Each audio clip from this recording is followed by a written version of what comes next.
said I need a theme song, but I know I can't make it long. Attention spans are really short now, so this ain't no sing-along. Theme song.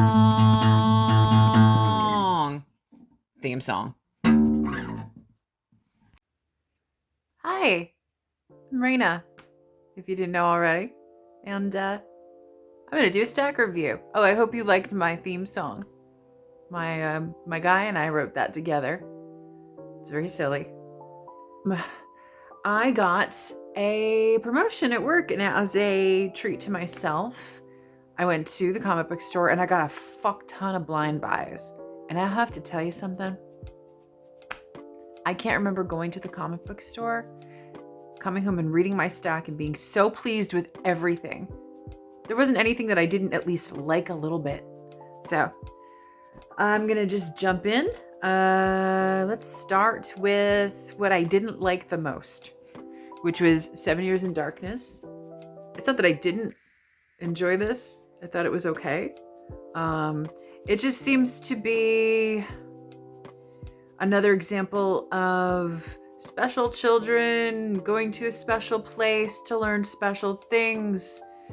Not terrible by any means, just a little the cover got me, and then by the end of the first issue I was kind of like, I don't know if I'm gonna have any more of this. One problem that I had, and that kind of ruined it for me, and maybe this is my own fault, was you're introduced to this character, and this character's going through all these things, and they're gonna go to this school for like dark witchcraft and stuff, and I'm like, okay, ho-hum.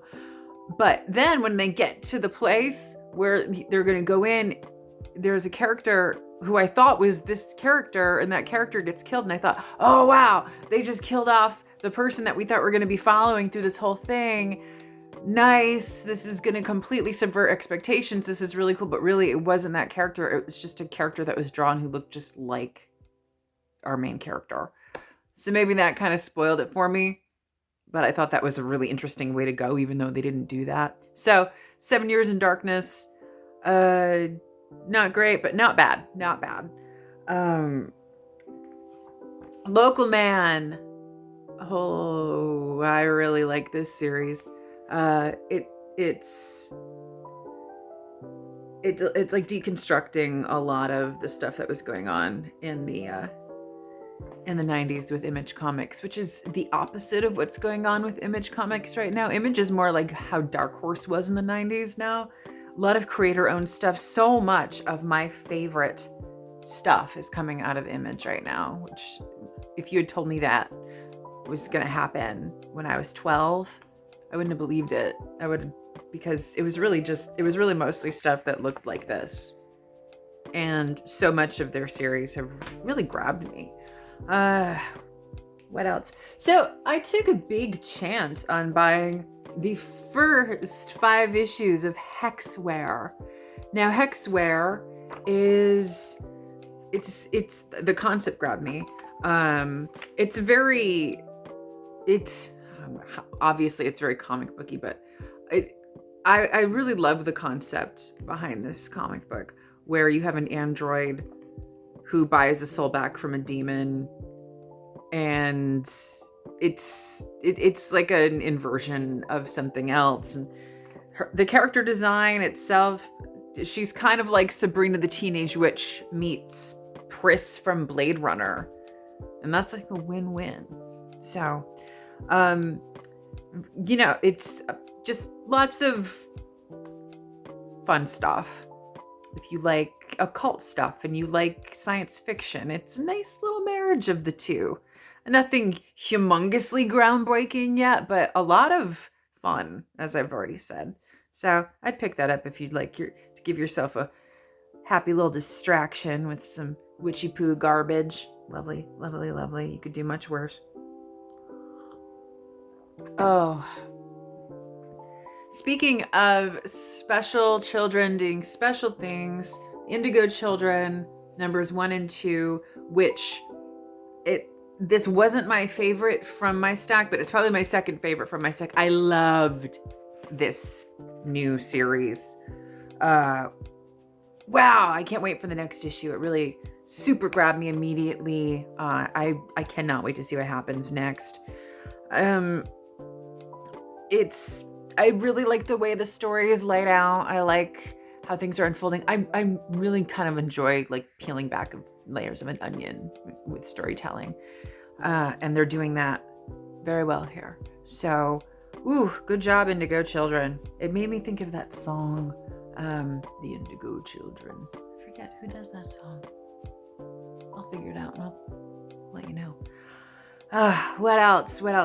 I picked up The Collected Gut Ghost, which this was familiar to me, but I couldn't remember exactly where I'd seen it because I read a lot of weird comics. I pick up, and anytime I see something that looks like maybe I haven't seen it before, or I have seen something like it before and I really enjoyed it, but it's kind of strange, that tends to be what I grab. And Gut Ghost is so beautifully silly, gross, and hilarious. I really, really don't know exactly how I feel about it, but I will buy more of it. Hey. Yeah? Hi. You want to say hi? No? No? Okay. What? My cat's, She-Hulk. I'm not going to talk about She-Hulk too much, except this was the 175th issue, kind of She-Hulk, they're saying here, and I liked it. You had Jen up in the law office with some superheroes, and the end of the book was literally just a book club, which I don't have a problem with. I got plenty of action in all these other comics. She-Hulk talking to some superpowered ladies about books. That really is right up my alley. The only thing I wish is you had Sue Storm there, you had Patsy Walker. I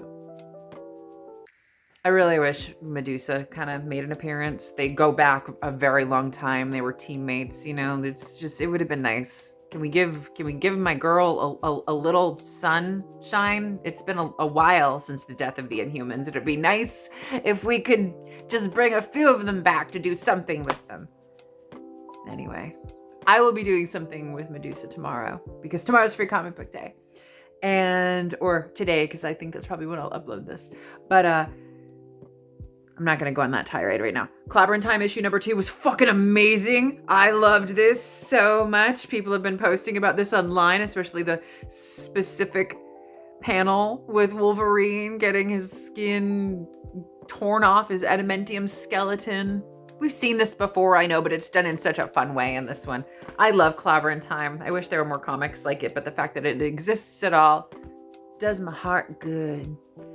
Last and first, and this was something that I almost didn't even pick up. I walked by it a few times. It was on the bottom shelf, and the art really kind of grabbed me just because it's so detailed. Junkrabbit. I didn't know anything about this at all, except I liked what I was seeing. And not only did I like what I was seeing, I loved what I was reading. The art in this thing is unreal. It reminds me of early Jamie Hewlett at the beginning of Tank Girl, when everything was kind of just bleeding out of the panels and everything is so absolutely what's the word I'm looking for? Considered. Every inch of the page is considered. And I love that so much. I don't think we get enough of that anymore. And as much as I love comic books as a visual storytelling medium, obviously, I feel like sometimes the art gets rushed in order to push books out. And I really do appreciate when a creator shows their attention to detail on the page and shows their love of what it is they're creating. And I think Junkrabbit does that on every single page. But in addition, I loved the story. I'm just like, this whole stack was relieving for me because it's been really touch and go for a while with comics. And I know I get very diplomatic here, but yeah, this gave me hope, which is great because tomorrow or today, whenever this is uploaded, is the high comic book holiday. It is Free Comic Book Day. I hope you guys are celebrating in the best way possible, which means go to your local comic book store and pick up some free comic books. Hopefully they're doing some kind of, I don't know, promotional sale. I know I hit like 5 or 6 over the course of the weekend, and I always dress up. I've actually won some awards doing cosplay in the past for Free Comic Book Day, and it makes me really happy to go and be among comic book people, because the thing is, you go to conventions and those things, they're fun, but they really are more about media in general and not the comic book community and comic book readers. You go to a comic convention now and it's just kind of full of celebrities. But Free Comic Book Day, you'll go and you could meet local creators. You can go and meet people who will know exactly who you're dressed up as because they are reading the same comics that you are. I love seeing families and people of all ages and shapes and sizes. And you know what? I'm not going to talk about Free Comic Book Day here because I'm going to do a whole video on it. I promise. I will. I'll do it. But this is it. And this is my stack review. I would recommend anything that I talked about today, even the stuff that I was kind of on the line about. I liked it all. So go out there, and I think you can safely spend your money on some of this.